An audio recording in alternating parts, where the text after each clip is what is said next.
Welcome to the Culer Corner podcast with your host Jose Gonzalez, and Ayham, Ali. let's go. First episode. Um, I think we should just jump straight into it with uh what happened on Tuesday, uh against Eintracht. Yes, bro. That was honestly, I think that was an overall good performance from the whole team. Kunde especially going forward, he's very good. He's very dangerous, and obviously he got us 2 goals. My goat, Kundidi. He's not Kundidi anymore. He's Kun Goat, Kundepstein. Kunde, Kunde, Nah, he's but so good, bro. on a real note though, um, first half, pretty weak. I didn't really like Barcelona. It just looked. They didn't look like a side that had just beaten Real Betis 5-3.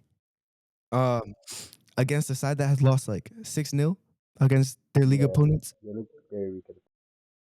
Yeah, so I just I don't know what happened in the first half. Maybe Flick told them, let them score first and then do the same thing, come back. So Come from back, now on, I'm just trusting Flick. but whatever he does turns to gold now. Over playing after Exactly. the Chelsea game, the whole team has been performing good. You had Kunde dropping good performances every game. Everyone's playing good, bro. Did he my goat? No, but genuinely, I think that game was pretty good. Do you see what the Eintracht fans did? They like broke Yeah. open the away section. That's Bro, crazy. they They broke the whole thing. They were throwing flares everywhere. Yeah. Honestly, UEFA should do something about that. But honestly, I don't think they're gonna do anything. Mhm. But they definitely should. Yeah, and they like broke open the like stadium bathroom and caused. I think, in my opinion, I think UEFA should fine them $1 million just cause it's my club, you know. Like I'm gonna talk Yeah, they to should.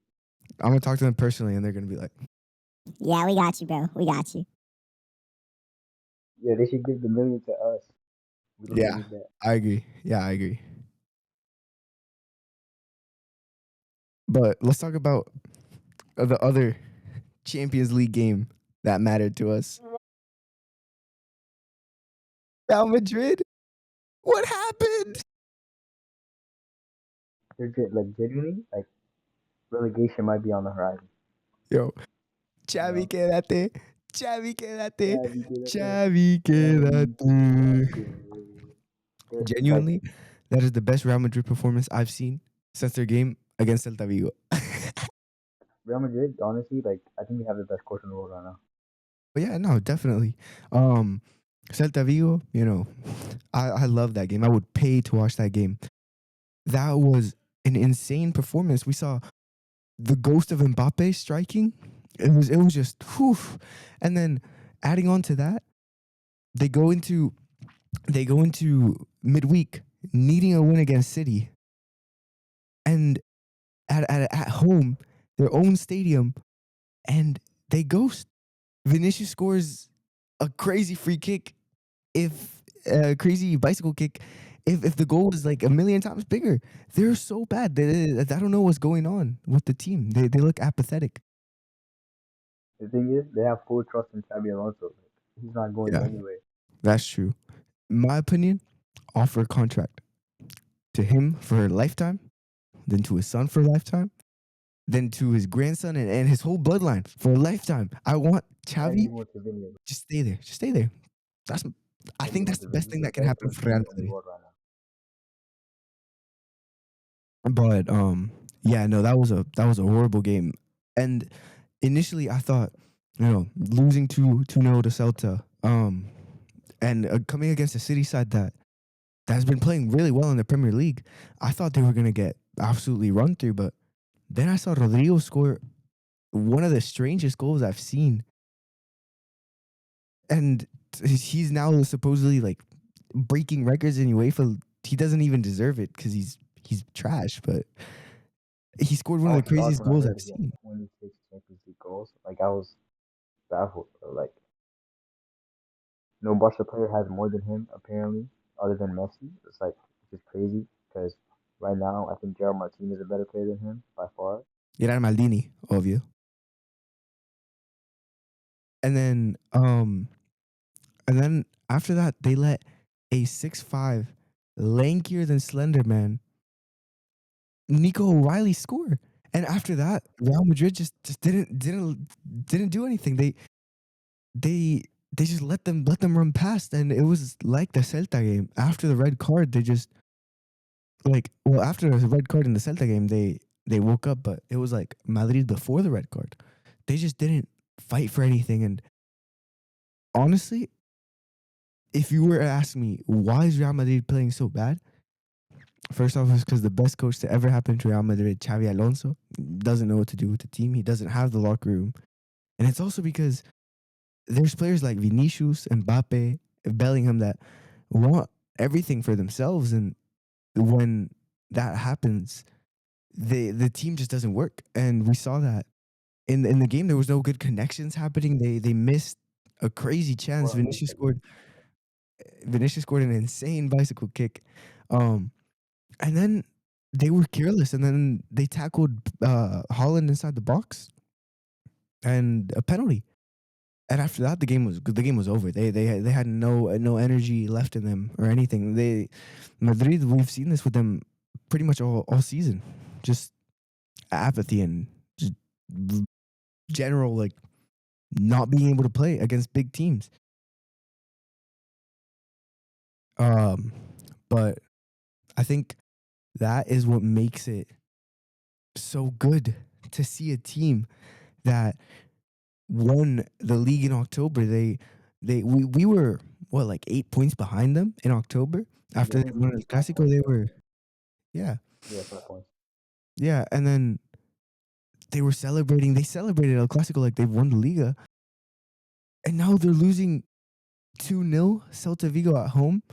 They're getting violated every week in, week out, tying against mediocre teams while their biggest rival is scoring 5 away. They've only scored they've only won a single game since that El Clasico. They went from a 5 point lead to now being behind by 4 points in a matter of just a couple weeks.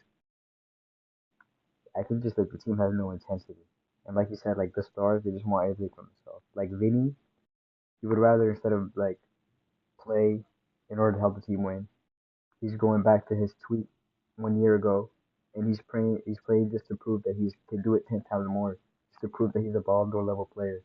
Bellingham, he just playing just to get the goals, just to get the spotlight. Mbappe, he's the only one that's actually performing well, but I think he also wants some of like the spotlight as well. I mean, if you look at the way that they play, Mbappe and Vini and Rodrigo, they all drift to the same spot the whole time, and they don't have an actual number nine. They don't. So they're just all crowding against each other, and they never work when they play together. Like, and it's so obvious to see. And then this is what gets thwarted in the games against the small teams, like we saw against Celta. They couldn't create anything, and then Celta just took them apart from the defense, and they just went and they scored 2 goals, and they just embarrassed them. And you saw the fans outside the stadium. They were horrified at what they just saw, and I would be too, because you see a team like Barcelona, and I think this is where we start talking about the Eintracht game. They went behind, and then it's like as if the team woke up. Uh, sure, at the half, Barca weren't playing well, but Koundé scored an amazing header, and then 3 minutes later, he scores another one. So that's what I'm noticing in this team, that Hansi Flick has put the mentality that like no result doesn't matter as long as you just keep doing your job. And that's also what I like, why Rafinha's back, because if you see the games, Rafinha is he's the one that's leading the team in mentality. He's pressing all the time. We saw it in the game against Chelsea when he came on. All of a sudden, he just had like way more intensity. He came, I think, see the clip of Caicedo with the ball in the midfield, and Rafinha's all the way at the left, top left of the field. You just see him. He visibly gets mad that no one's putting any pressure on the ball. No one's actually trying to get the ball back for the team, and he runs the whole half of the field just to win the ball back from Caicedo. And that's just the type of mentality that he brings to this team. And once he's there with his captaincy and he's leading the team, I think the whole team just follows behind him. And I think we saw that in the Eintracht game.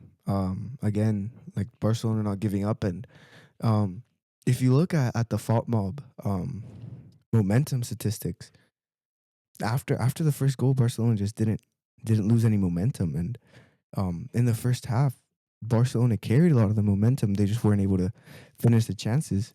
But thanks to my goat Koundé, we scored. So, and we came back.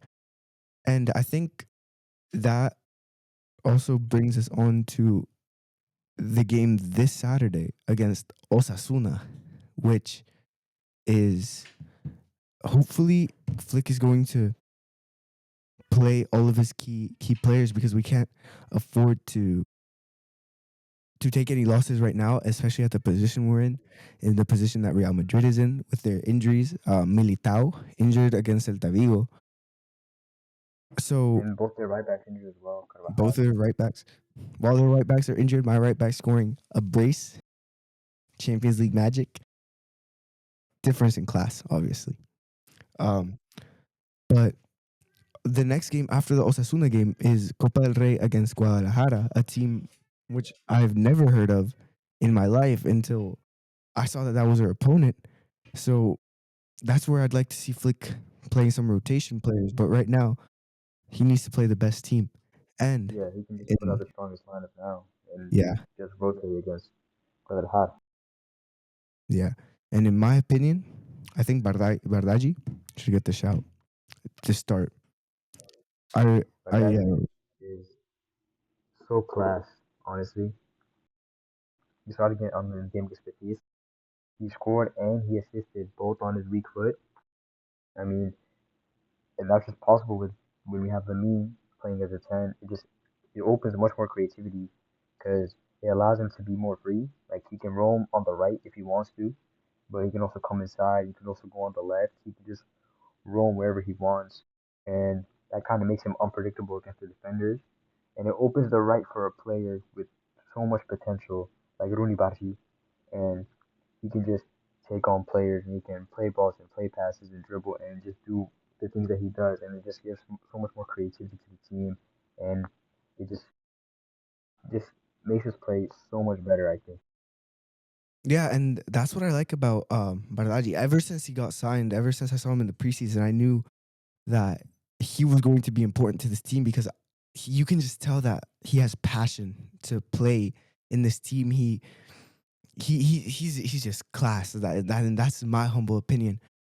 And then another player that I need to give a shout out to is Joan Garcia. There is a keeper in net, and he is insane.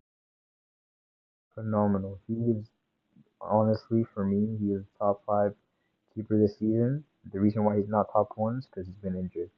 But honestly, I think if he was there since the beginning of the season and he hasn't been injured, I think we would not have dropped points or lost the games that we had if he was in net. Because this guy, his reflexes, his reaction time, everything is just so top.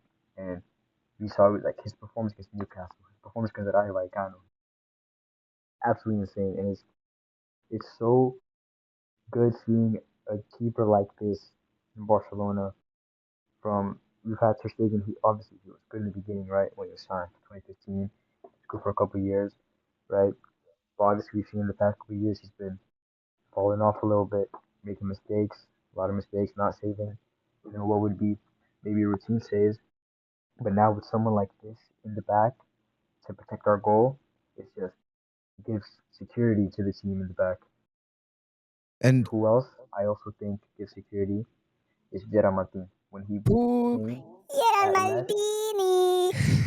when Gerard Maldini came at left center back, out of position, he's putting in solid performances every single game. I don't think he's had a single bad game at left center back this whole entire season. He's just been absolutely phenomenal. at left center back.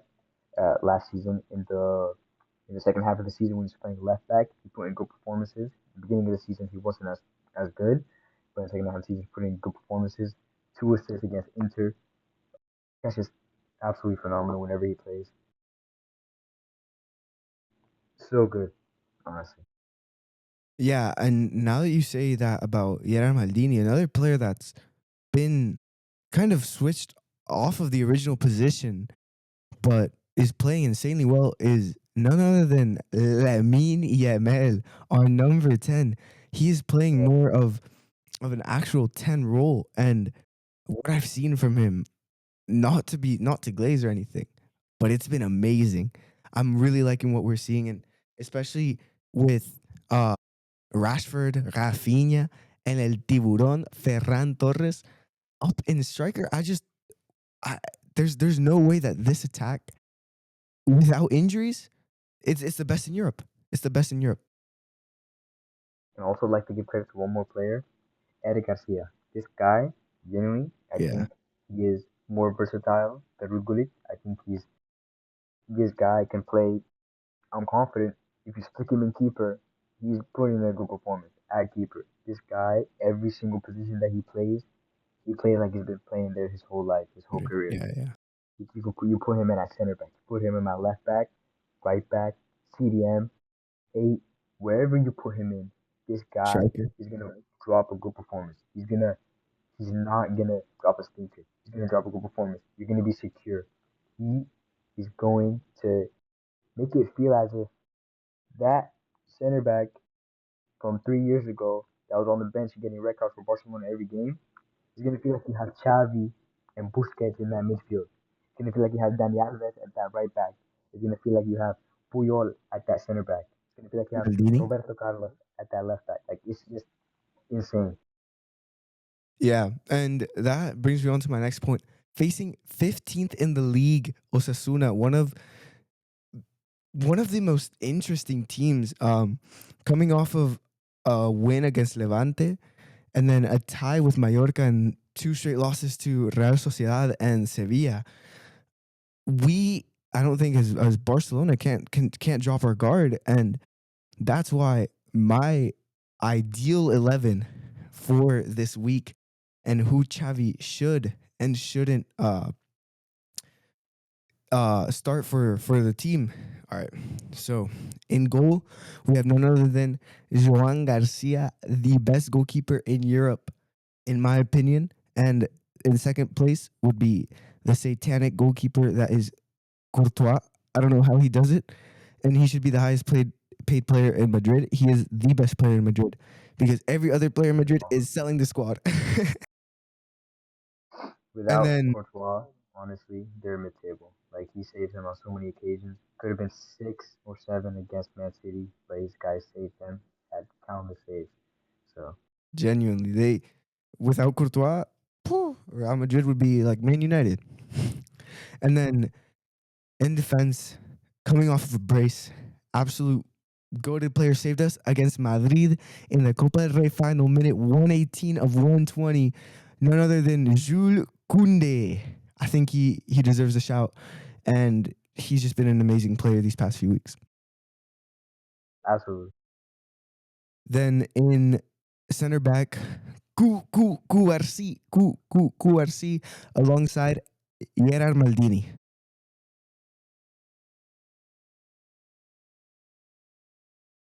Now, in our left back, we have Balde.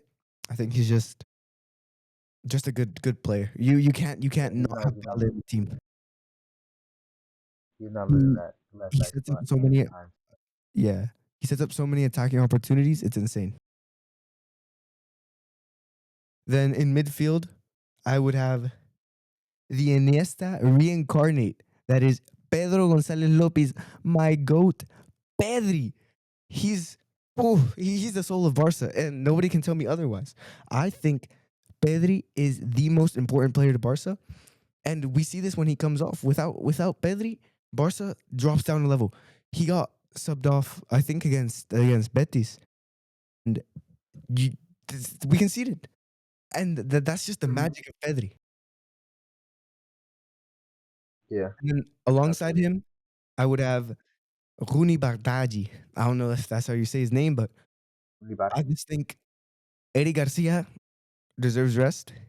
He's been playing really good, and I would like to see Hansi Flick give Rooney a shout. I think he's been very solid this entire this entire season, and I think Rooney Lamine combination,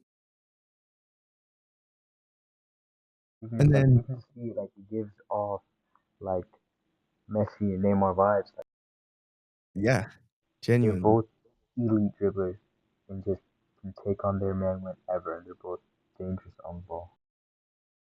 yeah, completely agree. He's you. If we give him more time to develop, I think he'll be a starter by 2026, 2026-7 maybe. And then Yeah, he definitely be a starter. in the 10, Lamine Yamal. I already talked about this earlier. He's been playing so good in that 10. And as I said before, Raji and Lamine in the same wing. That's a deadly combination right there. That's at least In 8 goals. like And the first then half. right behind the 9, I would put Rafinha, and have Rashford out left. Now, Rafinha normally plays wide out left, but I think that Rashford in these past few games, we saw this against Chelsea, Elche, and Frankfurt, that Rashford likes the space out wide. He's assisted in a lot of the games from that wide position, and that's why I think Rafinha may be playing more of a winger, inside midfielder role, at like attacking midfielder, but a bit more to the left. I think that's a good combination because with both Rafinha and uh, Rashford creating scoring opportunities, they cross it into none other than our number 9, El Tiburón, Ferran Torres. Can't do anything about it. The best defense in Europe. I'll say it again. It's offense. Yeah, yeah. Well, yeah, and defense too, because we got Joan Garcia in goal, Goalkeeper in the world. best goalkeeper in the world.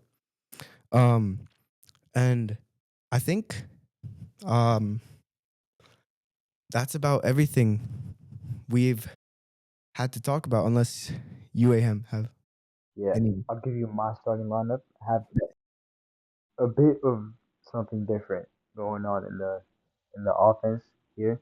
So obviously I've got Juan Garcia in goal. I've got Valde at left back, Sierra Martin left center back, Kubasi right center back, and Kunde at right back. I've got Pedri as uh my midfielder, and alongside him I've got De Jong. De Jong hasn't, I don't think he's actually played that much in the past couple of games. He was obviously suspended in La Liga, and he was um he was suspended in La Liga. He didn't play that much in either of the games. He played 90 against Chelsea, but he's only played around 20, 25 minutes against Real Betis and against Frankfurt. But I think you can now we have a lot more security if we started him. And at the 10, I would have Lemmy Yamal. But on the right, I would actually put Rafinha on the right. Rafinha on the right. I, yeah, bear with me here. All right. So Rafinha is originally a right winger, right? He still has a lot of creativity as a 10, as a playmaker. So we put Lamine Yamal at the 10 and Rafinha at the right. The whole game, they can interchange with each other and switch positions whenever they feel the need to do so. If Rafinha needs to come into the 10, he can come in and he can create chances and play make while Lamine Yamal goes out to the right and he terrorizes defenders. They can switch positions with each other from the center, from the 10 to the right wing as many times as they like. They can switch all the time. The defenders have absolutely no idea what's going on. Swap in position with each other every single whenever they feel like it, they can just swap position with each other. This just makes them like unpredictable for the defenders. And then you can have someone like Rashford who can benefit off the creativity of both Lamine Yamal and Rafinha on out on the left wing. But one thing is, I like to see Rashford take more shots. Like Rashford is elite at taking shots. His ball striking is phenomenal. This guy, his free kicks are great. His long shots are great.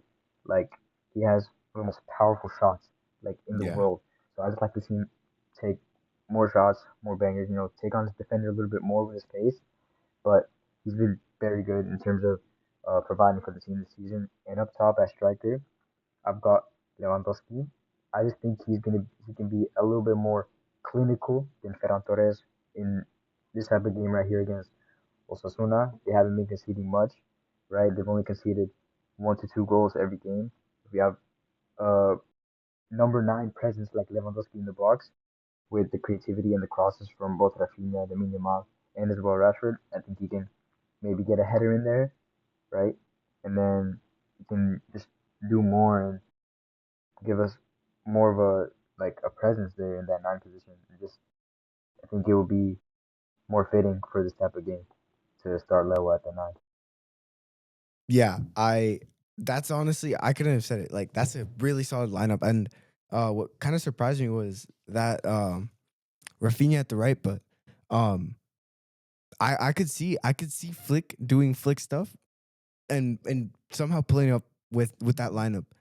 But the betting odds currently favor Barcelona to win in 12-1 odds. Uh I I mean, think that if Osasuna manage to pull this off, it'll be one of the biggest upsets since Celta Vigo. Um, we've seen this side persevere before.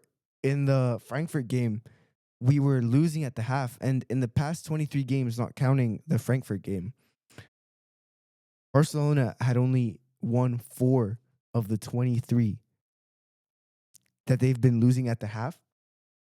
But I like what we're seeing from the side, the perseverance, and especially against smaller teams. For some reason, Barcelona seemed to struggle a bit more. That's why I think we lost a Clasico because smaller teams. But I I would like to see Rafinha playing more minutes. I know he just came back from an injury, but uh, I think this side can do it. They have a lot of quality, and um, yeah, I yeah, it's a home game as well. Game at the Camp Nou. We've had 100% record at the Camp Nou. We haven't dropped points there at all this season. I think it's going to be, you know, we shouldn't underestimate them, but I feel like it's going to be a routine win for Barca. Like I feel like they're going to win by three or by 4 goals. I feel like it's going to be, you know, just another day at the office for the club. yeah. And to wrap things up, I would like to say thank you to everyone for listening to our first episode of this podcast. We hope to do many, many more. We will come to you with the match reaction of the Osasuna game next week. Hopefully, you guys enjoyed this episode. Anything, Ayham? Not much. Just thank you. First episode. Thank you guys for tuning in, for watching the first episode.